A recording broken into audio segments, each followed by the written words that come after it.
There was a 8-foot fluorescent fixture in that spot, and now it's going to be an LED fixture. I got the chains already up there, so away we go.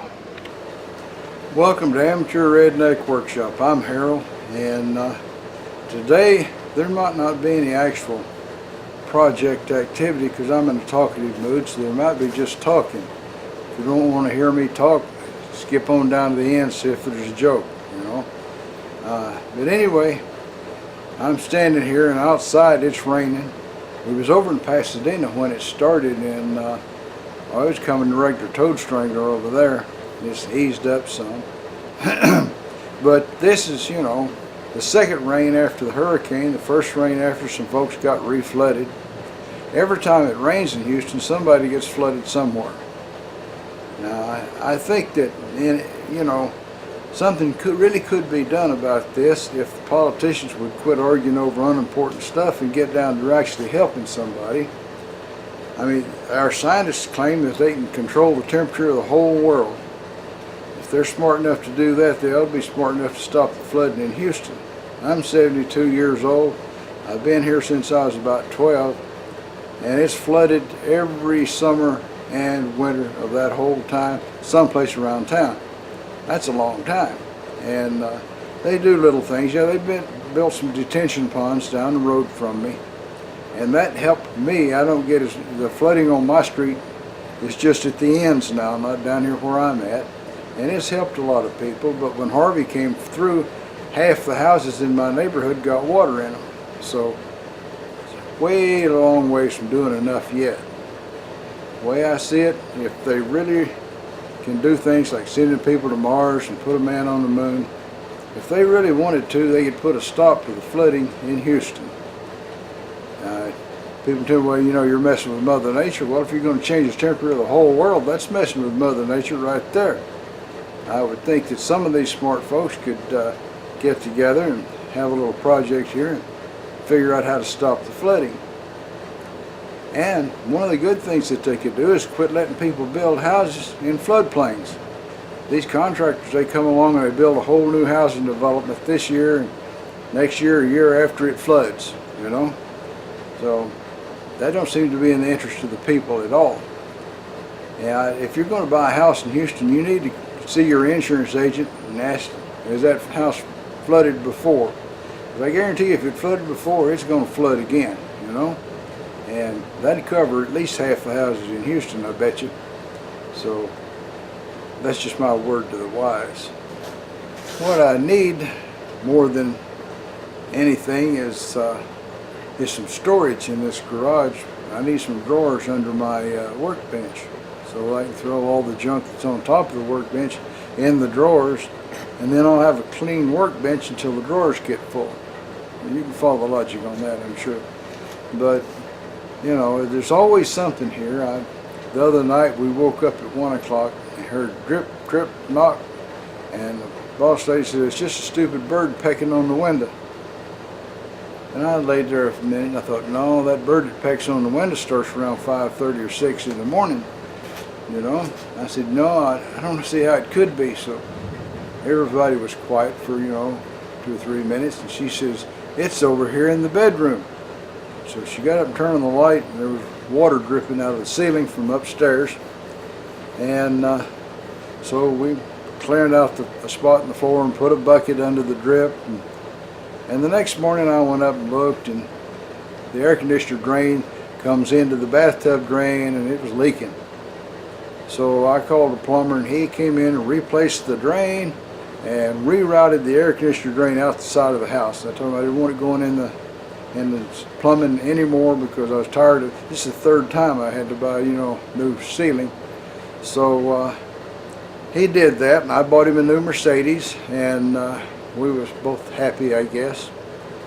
And when the sheetrock craze around here right now with all the flooding, everybody that even claims to be able to nail up sheetrock's busy working.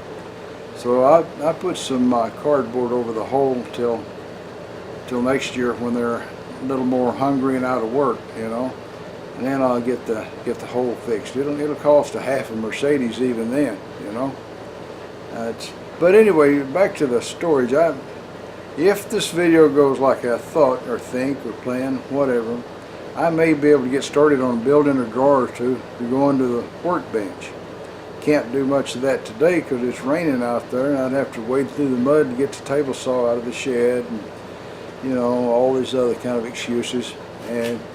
But nevertheless, that's what may happen in this video, if anything does. Up there where I had a dark spot, I now have a light spot. I need probably another 3 of those lights. I'll have to apply to the boss lady for funding. See if we can't spread out a little bit more light in here and let the area down by the door see some light. Well, I found my aluminum hammer, the one that I would have used to adjust that crankshaft had it been worth actually correcting to you know, back to specification with 0 run out. It's made out of a big chunk of aluminum, a piece of pipe, but you can really smack something. It's got enough weight that it'll smack something hard, and it's soft enough that it won't damage or dent steel, you know. And I also found this little guy. It's a little cast iron pot, and I'm going to try to melt some brass in it. After I bought the plumber his Mercedes, well, he happened to drop my plumbing there, the drain from the bathtub, on the ground. I guess he was going to take it with him, but anyway, I took possession of it, and this sucker is copper, except for these little nuts here. And so I'm going to take this nice copper pipe, I'm going to cut it into little pieces that'll fit in that pot, and I'm going to try to melt it down into an ingot and have that for whenever I decide I want to cast something out of brass, you know. So right now, while you guys are sleeping, I'm going to try to disassemble it by unscrewing various and sundry pieces, and we'll move on from there. Just to show you what good service you can get from plumbers, these were the guys that repiped the house, and they re-ran the air conditioner drain, and the suckers cross-threaded it trying to put it in, and that was good enough for them. There were a couple of louts. They looked like criminals that escaped from a chain gang or something, and they were going around bashing holes in sheetrock and just in general being louts. The nuts holding everything together are not going to unscrew willingly, so I'm just going to saw the metal off of the nuts and the nuts off the metal.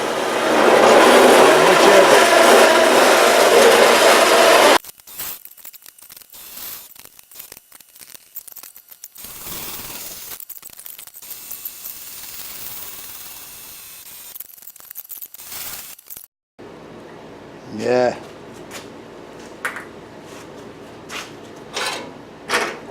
If the rest of this will fit into that little pot, it's going to go into the pot in one piece. We'll be back.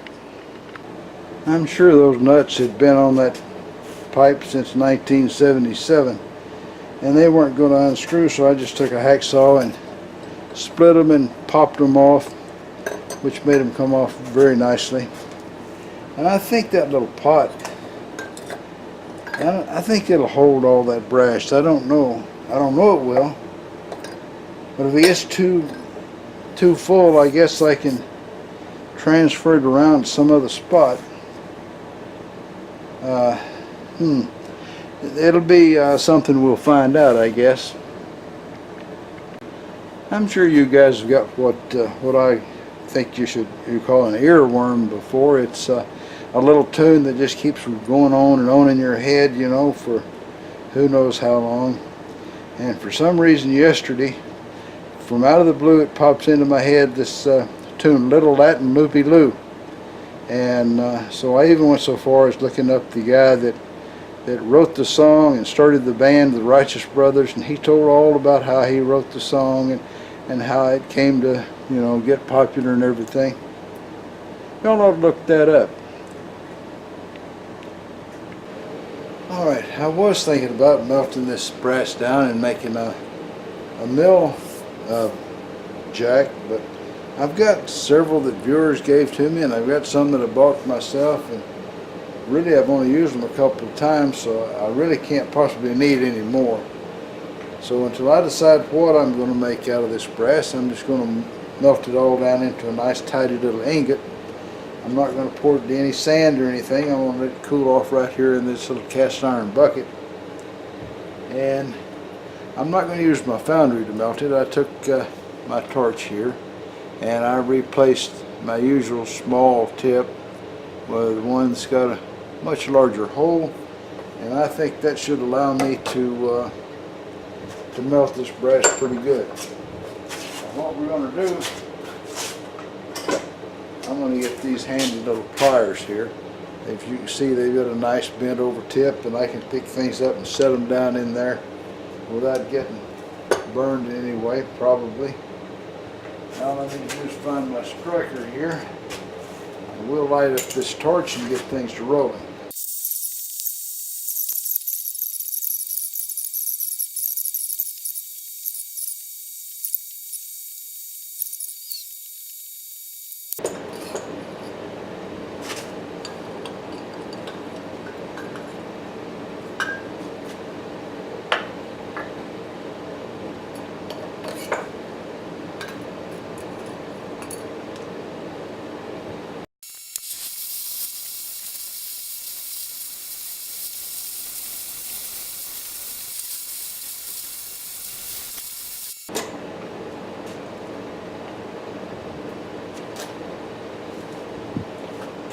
That's not working well at all.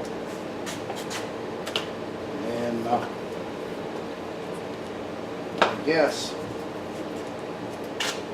what I'll have to do is roll the Foundry outside. And it's really building up a lot of heat in here. Yeah, I've hardly made a few drops of molten material on the bottom. It's just not melting with the turn. So looks to me like I need to crank up the Foundry and move on to that. This is not working out. Alright, this little LCD screen's dark as a tune here, but I guess you can probably see down in there that I've got the little cast iron pot down in there with some brass in it. I'm going to light this thing off and let it melt in there. I got a hook that I can use to pull the little pot out with.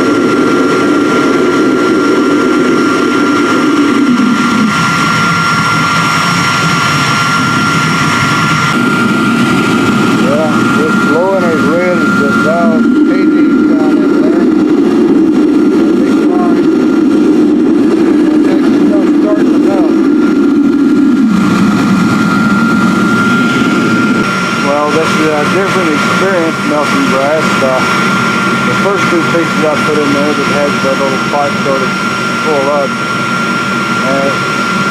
got orange, but I think it's probably the melting point of brass, and I poked them with a wire and they just sort of crumbled. So I don't know what that means, but I took another one of the larger heavy fittings and set on top of what's in there, and we'll see how it's doing in a little bit. I'm not an expert on color temperatures, but I think what I'm looking at in there is a bright orange color, which should be around 1700 degrees. So let's take a little peek down in there and see what we can see.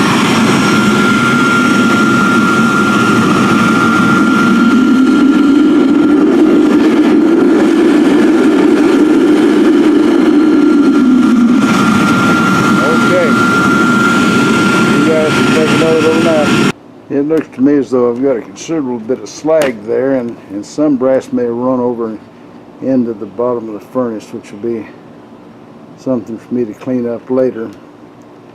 But I need to figure out how to get the slag out of there right now.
Well, I don't think I've ever had it quite that hot before. Even the walls of my little foundry are going kind of orange. So I'm going to try to take it out of there and flip off as much slag as I can real quick, and then pour it in that mold. It may stick in that little cast iron bucket if I don't. Yeah, I kicked you guys there on the way by.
Well, that's not just exactly molten brass, but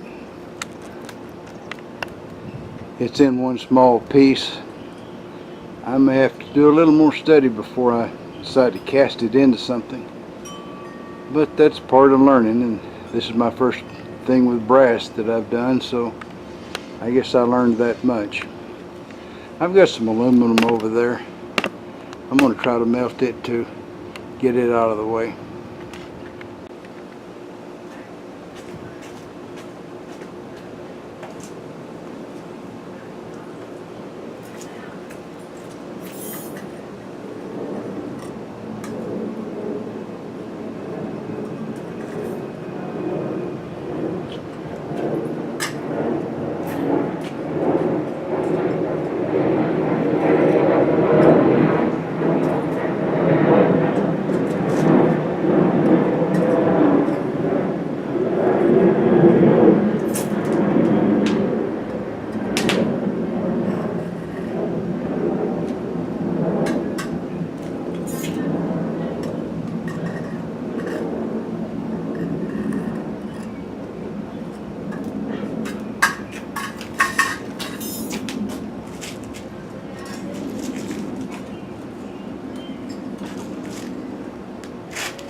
All right, so there you are.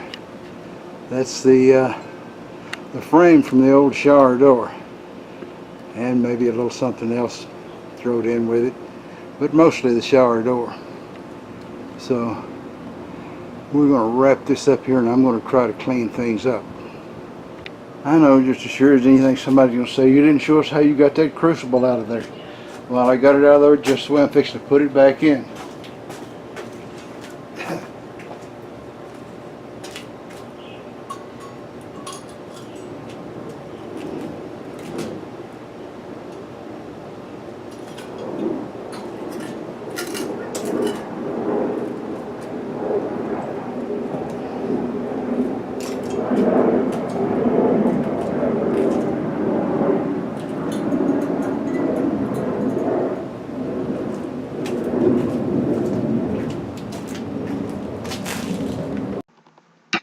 Well, Ole and Lena went to the Minnesota State Fair, and they found this airplane there. The pilot was, giving airplane rides. And Ole asked him how much it was, and the guy said it's $25.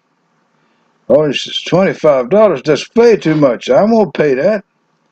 And the pilot says, well, I'll tell you what. I'll make it a deal with you. He says, if you make it through the whole ride without screaming, I won't charge you nothing. So Ole and Lena went over the side, and they talked about that a little bit, and decided it'd be all right. So they went and got in the plane, and sure enough, the pilot started doing barrel rolls, loop-de-loops, and all kind of extreme stuff. Not a peep out of nobody. So we landed the plane down on the ground, and he tells Ole, he says, that's amazing. He says, you're the first one that never did scream. Ole says, yeah, and he says, it was very hard not to, especially if Lena fell out. Well, that's all, folks. Y'all try to subscribe if you're not already a subscriber. Leave a comment if you got something to say. And above all, remember, keep on keeping on. Bye now.